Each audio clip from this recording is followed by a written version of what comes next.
É isso aí, moçada, que acompanha o meu canal. Estamos aqui na casa da Rayane, no aniversário do Guilherme, que tá completando mais alguns anos de vida. A mulherada aqui tá tudo com vergonha, ó. Ficaram curtindo a minha cara aqui, entendeu? Ó o Pitoca aí, meu irmão ali, ó.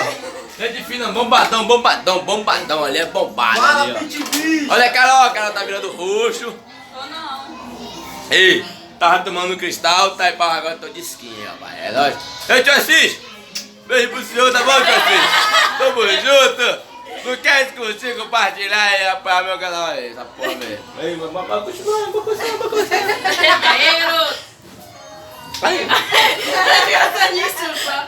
Pois é, né? É isso aí, galera, aí, pra te ver como é que eu sou bem tratado. Tá todo mundo silêncio, ninguém tá falando porra nenhuma.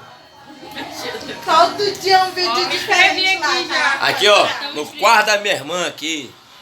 Aqui no complexo penitenciário Anísio Piorini.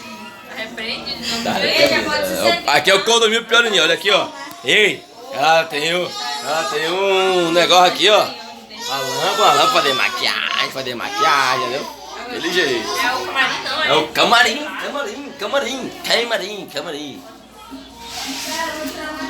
É isso aí, galera. Tamo junto. Forte abraço. Beijo do gordo. Daqui com meu irmão Pitoca, o Petit Babá. Era Pitoquinha. Vamos de gelado.